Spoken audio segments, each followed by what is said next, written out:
who it is that you're trying to be, right? And you aim at that.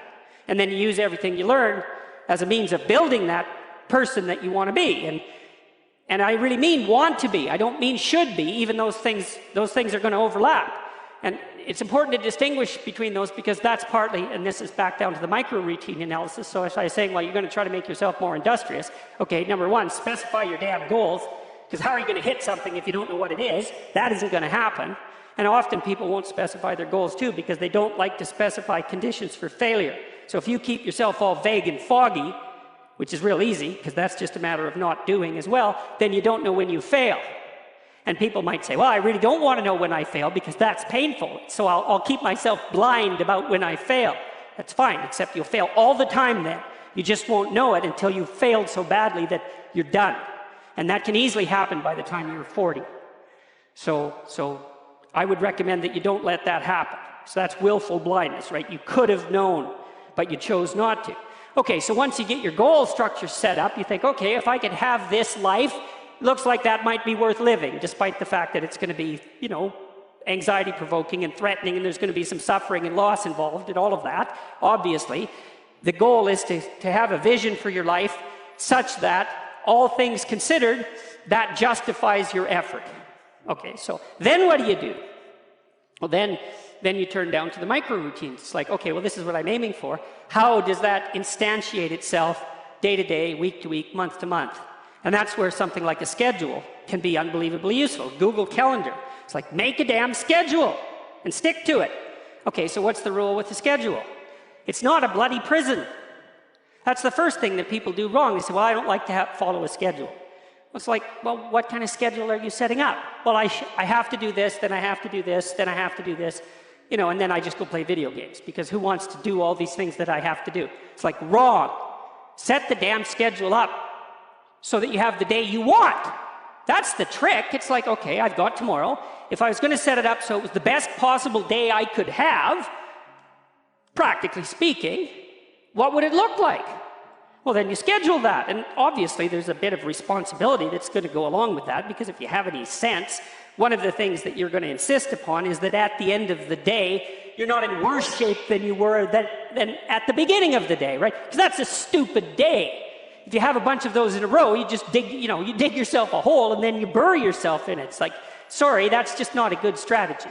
It's a bad strategy. So maybe 20% of your day has to be responsibility and obligation, or maybe it's more than that, depending on how far behind you are. But even that, you can ask yourself, okay, well, I've got these responsibilities. I have to schedule the damn things in. What's the right ratio of responsibility to reward? And you can ask yourself that, just like you'd negotiate with someone who is working for you. It's like, okay, you got to work tomorrow. Okay, so I want you to work tomorrow. And you might say, okay, well, what are you going to do for me that makes it likely that I'll work for you? Well, you could ask yourself that, you know. So maybe you do an hour of responsibility and then you play a video game for 15 minutes. I don't know, whatever turns your crank, man. But, you know, you have to negotiate with yourself and not tyrannize yourself. Like you're negotiating with someone that you care for, that you would like to be productive and have a good life. And that's how you make the schedule. It's like, and then you look at the day and you think, well, if I had that day, that'd be good. Great. You know, and you're useless and horrible, so you'll probably only hit it with about 70% accuracy, but that beats the hell out of 0, right? And if you hit it even with 50% accuracy, another rule is, well, aim for 51% the next week, or 50.5% for God's sake, or because you're going to hit that position where things start to loop back positively and spiral you upward. And so that's one way that you can work on your conscientiousness, is to plan a life you'd like to have. And you do that partly by referring to social norms. That's more or less rescuing your father from the belly of the whale. But the other way you do that is by having a little conversation with yourself about, as if you don't really know who you are, because you know what you're like. You won't do what you're told. You won't do what you tell yourself to do. You must have noticed that.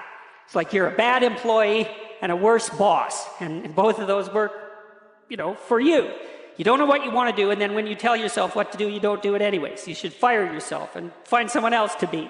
But you know, my point is that you have to understand that you're not your own servant, so to speak. You're someone that you have to negotiate with, and you're someone that you want to present the opportunity of having a good life to. And that's hard for people because they don't like themselves very much.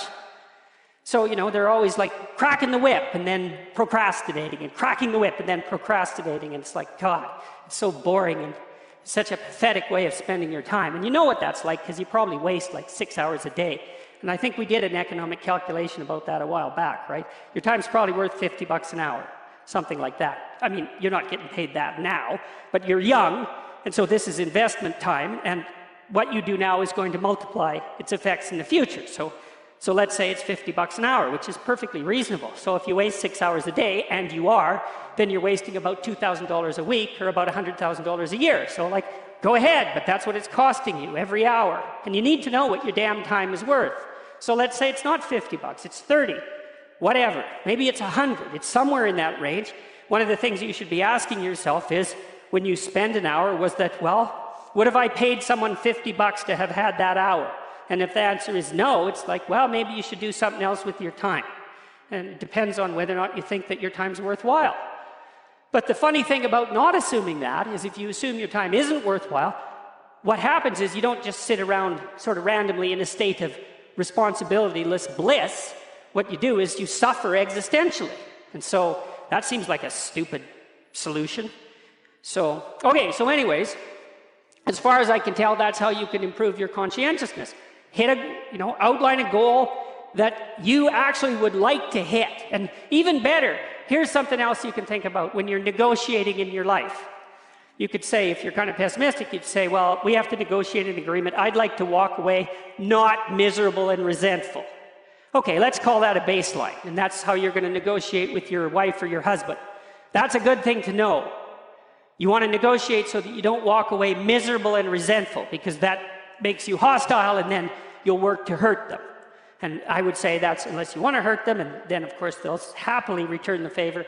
If you want to exist in a place where you're basically hitting each other in the head repeatedly for 30 years, you go right ahead. But I wouldn't say that that's a particularly good way of living. So you might say, well, the minimal precondition for a successful negotiation is that you don't walk away resentful and angry. And so that's also how you know when you have something to say to someone. Because the rule has to be, if you're going to walk away resentful and angry, you've got something to say. It doesn't mean you're right, by the way. But it does mean that you have something to say. But it's kind of a low bar, you know. Like if I wanted to live with you for 30 years, maybe we should say, how about we walk away from our mutual negotiations thrilled? Well, why not? You know, you got to aim for something. You could aim for that. You want to negotiate with your boss for a new salary. You might think, okay, I've got this damn job. How much would I have to be paid so I'd be so bloody excited to go to work I could hardly stand it? Well, you could at least know what that number is. And then you could go there and say, well, look, you know, you like to have me around. I've been doing some thinking. I think if you paid me this amount of money, I'd be so thrilled to go to work that you could hardly even keep me away from here. And your boss might think, wow, I'd actually really like to have someone around who'd be so thrilled to work that I can't get rid of them. It's like, maybe I can't give you all of that. I'll give you 75%. Maybe we can renegotiate it in a year. It's like, hey, good deal. Or you can, you know, be some weaselly coward and go in there and snivel about how awful your life is and walk away barely able to tolerate the outcome of the negotiation. It's like, I wouldn't recommend that. And it's funny because I've watched people do this repeatedly in my clinical practice, because we plan all the time, because the rule is you're going to come and see me, I'm going to try to help you figure out how to have the life that you want to have. And we're going to think about that strategically. So you're making $50,000 a year right now, maybe you should be making $150,000 in 3 years. And they think, well, that couldn't happen. It's like, not with that attitude, that's the first thing. It's like, no, that's not going to happen. If you don't ask people for the damn money, if you don't look for a better job, but they're going to come along and just shovel a boat full of money at you. It's like, no, that's not going to happen. But why is that impossible? You look at you people in here. It's like, what the hell is wrong with you? Nothing. So you can probably have what you want. If you could figure out what the hell it was, and then, you know, you diligently pursued it. So, and then maybe you wouldn't whine about being alive. That'd be good, because people who whine about being alive are dangerous to themselves and other people. So you might think, I can have what I want, but you better well figure out what it is. And you can't just wait for the, like, have what you want fairy to show up at your doorstep and grant it, because obviously that's not going to happen. Okay, conscientiousness. Well, we talked about how you can improve that. Social networking. That's another big deal. It's one of the advantages that older people have over younger people. And so, for example, now that I'm in my 50s, roughly speaking, I know a bunch of other people who are, relatively well positioned in the dominance hierarchy, and they know all sorts of people. And so when I go to one of them and say, can you do X or do you know X? They say, no, but I know someone who can. And that's a huge advantage. So another thing that you want to think about as you move through life, and this is that use your ability to network properly. And that doesn't mean schmooze, and it doesn't mean go out and impress people. That's all just complete bloody rubbish. It means you try to surround yourself with people who are competent in multiple different dimensions, and you maintain your relationships with them. And that's a trading relationship too, right? It involves reciprocity. But it's a huge advantage. A social network is a huge advantage, and that's something extroverted people can be really good at because, they have that sort of social ability. And that goes along with the ability to sell. So another place that you can pick up power, and power for the right things, is to consciously develop and maintain your social networks. And that also means, well, let's talk about friendships for a minute. Here's how you know if someone's your friend. A, you can tell them bad news, and they'll listen. They won't tell you why, you're stupid and why that bad thing happened to you and how something worse happened to them once and, derail the whole conversation. You can actually tell them bad news and they'll listen. So that's a good thing. And then this is a weirder thing. You can tell them good news and they'll help you celebrate. And that's a really good way of deciding who you should have around you, because if you have someone around you, something good happens to you, and you're kind of afraid to even admit it because, God, something good happened to you. It's like, you let that be known, it'll certainly be taken away. So, you come out and you sort of tell someone half-heartedly that something good happened to you, and they give you a whack and then talk about, the great thing that happened to them 3 years ago, or worse, the great thing that happened to someone that they knew 3 years ago. It's like, go away from that person. They're not helpful to you, and they're not helpful to themselves either. And so you want to surround yourself, you got to think about this. You got to surround yourself with people who want the best for the best part of you.